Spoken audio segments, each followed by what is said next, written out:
What's up mga kababayan? News that matters here. Dito sa video natin ngayon ay ating panoorin si Madam Maharlika. May kinalaman di umano itong si First Lady Liza Araneta at ang Baluslos Romualdez sa pagkakaroon ng banta sa buhay ni VP Sara Duterte mga kababayan na dahil sa di na natutuwa ang taong bayan sa pinapakita ng mga pulahan at gustong gusto naman nila na maging presidente sa susunod na eleksyon si VP Sara gumagawa na ng masasamang hakbang di umano ang mga ito upang mapigil itong si VP Sara. Naku naman po. Pero bago ang lahat mga kababayan, huwag niyo po sana nakalimutan mag-like at subscribe para updated ka sa mga uploads ko araw-araw. At yun na nga no mga kababayan, panic mode na di umano ang mga pulahan sapagkat majority ng taong bayan kay VP Sara ang suporta na magkakagulo di umano kung gagamitan ni Tambalos Romualdez si VP Sara ng Smart Magic. Kung kaya naman hindi ko na patatagalin pa, heto na ang buong video.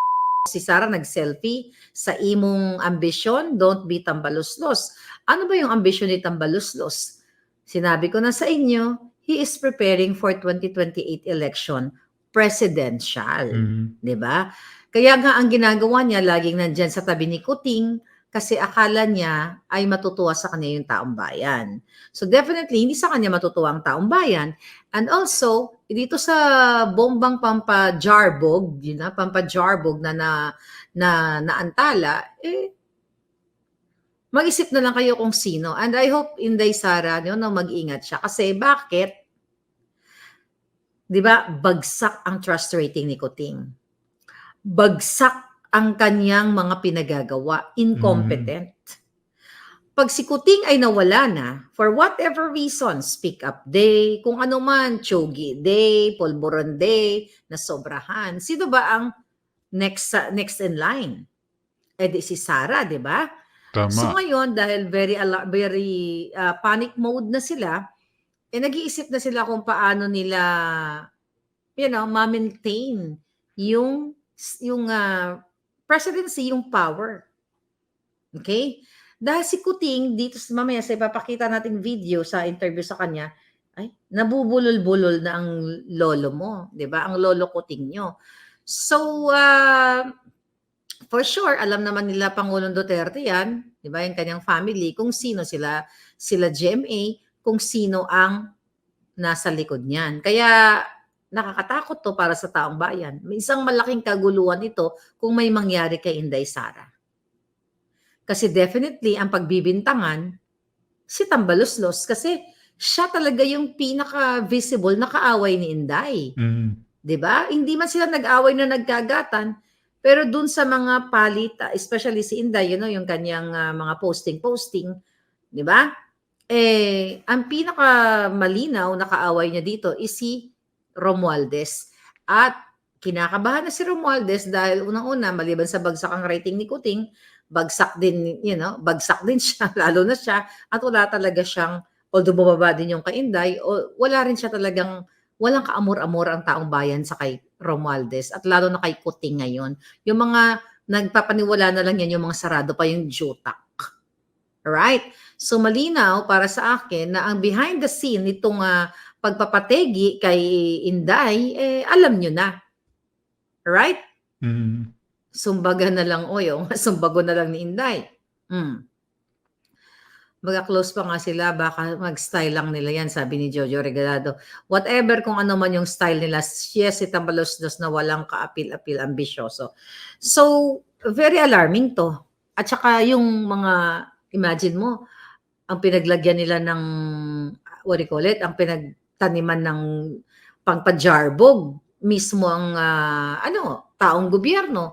So, bakit namamayagpag itong mga evil na ito, itong mga jejemon na katulad ni Liza at ni Kuting na basa-basa na lang sila nakakapaglagay ng explosive dun sa gate na yon.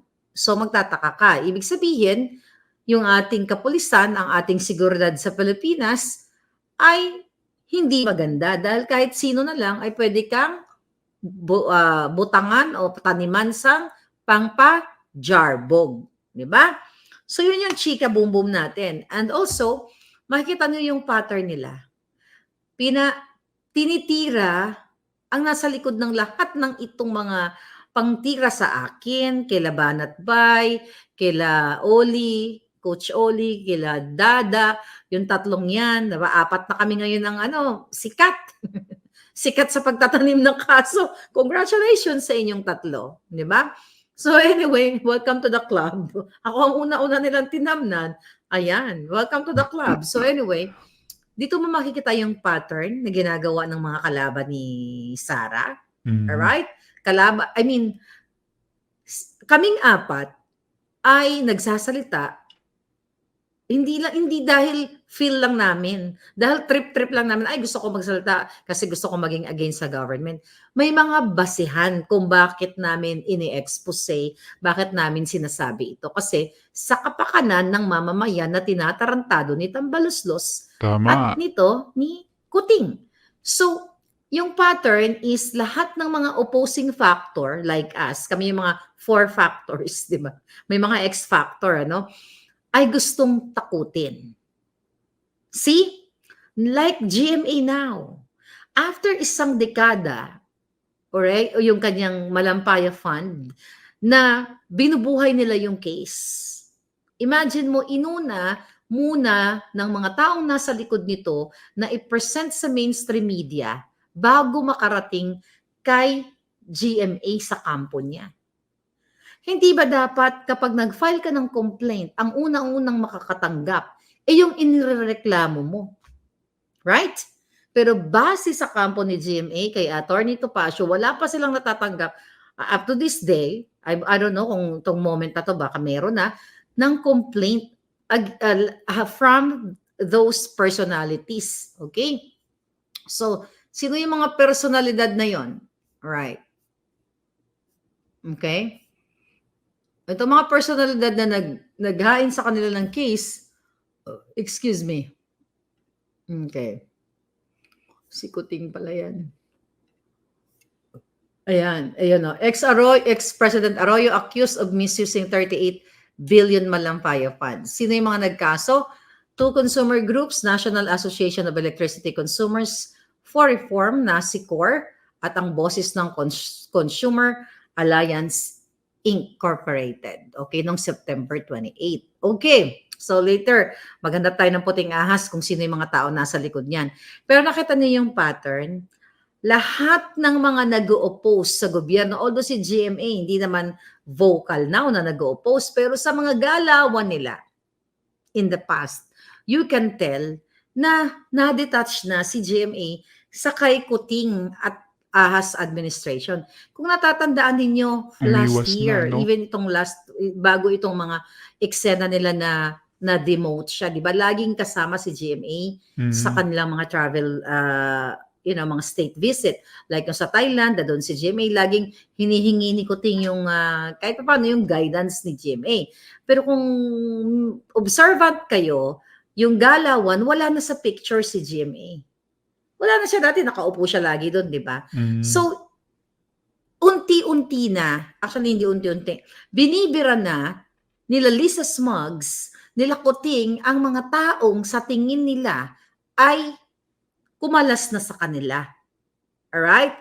Na hindi na nila kaalyado dahil nga sa ginagawa nila. Like katulad ko, di ba? Si Lisa Smugs, anong ginawa? Gumamit ng proxy katulad kay Taberna, di ba? Para mag-file ng case against me, para manahimik ako, para sindakin ako, at ginamit pa ang pondo ng bayan using the DICT and the DICT secretary na si Ivan Oy to pay the Intel firm Asgard para maghanap ng aking fake address doon sa Pasig. Tapos binigay ni Asgard kay Ivan Oy binigay kay Lisa binigay kay Tuning para mag-file ng case na hindi naman nakarating sa akin yung complaint. It's the same thing na ginagawa ngayon kay Gloria Macapagal, kay FGMA, na inuna nila yung mainstream media. Binigay nila yung complaint. Gabaga, nagpatawag muna sila ng media. Ipinagkalat muna nila sa mainstream media. To what? To destroy. To attack. Di ba? Gloria to attack Maharlika and also to attack the 3 vloggers. Nakita ninyo? Ever since the world began, di ba? Ever since yung kaso na sinasabi against me, wala akong natanggap kahit tuldok na complaint. But, sa utos ni Liza, yung bunganga ni Taberna na bayad mula ulo hanggang paa, ang pamilya niya lumalamon ng pera ng taong bayan, lumalamon ng payola, nagbidabidahan sa PEP, nagbidabidahan sa what? Sa mga mainstream media at sinasabing, any moment, ako ay aarestuhin na. Tapos yung mga dugyot naman, yun ang mga headline na, Maharlika, bilang ng araw, chuchu-chuchu, eklabush, Maharlika, makukulong na, nilagyan pa nila ako ng mga rehas-rehas. You know what I mean? Ganun yung mga ano nila, fake news nila, di ba? Nilagyan si Maharlika, kayo naman, nag-aalala sa akin, dami nag-message, ma'am, makukulong na daw po kayo, tangay na nyo. Sila ikukulong ko sila sa kumunoy. Di ba? Lagyan ko ng mga rehas na mga ganyan, na si edit yung alindog ko, hello. Kahit anong gawin yung edit sa alindog ko, hindi nyo kaya akong papangitin. Kasi ang tunay na maalindog, kahit i-edit nyo, maalindog pa rin. Hindi katulad kay Lisa Smugs, di ba? Kahit anong gawin yung chop-chop sa kanyang tinai, sa kanyang butod, sa kanyang mudlo, sa kanyang lahat ng sa kanya, ang realidad lalabas pa rin. So, magkaiba yun. Ang hirap papangitin ng hindi pangit, okay? Ang hirap din pagandahin ng hindi maganda. Okay? But ako naman mga palangga, actually, beauty is not physical. To be honest with you, ang tao kasi kahit hindi ka ganun pang beauty queen ang itsura mo, kahit anong itsura mo, kahit anong kawangis mo, as long as your heart is pure, at as long as you are for the people, gumaganda ka eh. Ang problema kay Lisa Smugs, butod na nga, mudlo na nga, di ba? Mukhang laging palakang puyat, di ba? Puyat sa kakapulburon. But anyway, ano ba topic natin? Baka mawala tayo. So, yun yung pattern. Very, very Lisa Smugs. I told you already, even yung mga tao sa DOH now, mga tao, doctors. Di ba nag-expose na tayo? Yung mga doctors now na pinakasuhan ni Lisa Smugs. Di ba yung mga na-involved dun sa Dengvaxia na, actually, they're not really involved. Idinamay sila kasi ang instruction ni Lisa Smugs, tignan to mga tao ni Duterte, ito yung mga hindi umaayon sa atin. Kapag nakita nyo hanapan nyo ng kaso, pag walang kaso, taniman nyo. Di ba sinabi ko na sa inyo, this is very Lisa. A question, balik tayo kay GMA. Kung si GMA, okay, hindi ko siya pinagtatanggol. Pero i-analyze natin kung siya ay talagang, kumbaga, guilty na siya dyan sa inaakusan ng 38 billion. Imagine Noynoy. Si Noynoy Aquino ang pinaka number 1 hater ni GMA. Remember that? Laging si GMA ang sinisisi, si GMA. Lahat ng kapalpakan nung nag-assume si Noynoy, GMA, di ba? Si Boy Sisi nga, kaya nga natin siya tinanghal na Boy Sisi. Kung nakita nila noon yan, dapat nung panahon ni Noynoy, dinurog na nila ng bonggang-bongga si Gloria Macapagal. Di ba? Kaso, etong nangyayari kay GMA, sino nasa likod nito? Ang ahas! At saka si Tambaluslos, napakahina naman ng jutak ninyo kung hindi nyo pa maintindihan yun, palangga. Kaya si Sara, gaganyan-ganyan lang yan. Hindi. Alam mo naman yan eh, na-miss-send ka ni Lisa ang text sa'yo eh. But I do understand. Politics yan eh. Plastikan lang yan, di ba? Hindi naman pwede siguro manuntok si Inday dyan. Unless lang kung manuntok siyang muli. Diba? Mas gusto ko yun. Manuntok ka muli, diba? Mas ma-action yun. Kunyari, magkita sila ni Tambaluslos, tapos bug. Diba? Gusto niyo ba yun? Yun ang gusto ko makita dayo. Para trending ka ngayon dayo. Sikat ka na naman. Vice President. Binog sinapak ang Speaker of the House, Tambaluslos. Diba? Mga ganon-ganon. Okay. So, mga palangga. Panic mode sila. Okay? At this is alarming. Yung nangyayari kay dito sa pagtatanim nila ng pampadjarbog. And looking forward na mahuli talaga nila kung sino nasa likod nito at pigain nila yung itlog nung nagtanim na yon at magsalita, paaminin nila, sino nagutos sa'yo? Tambaluslos. Naging parot eh. No? Tambaluslos. Baka gumanon yung nagtanim.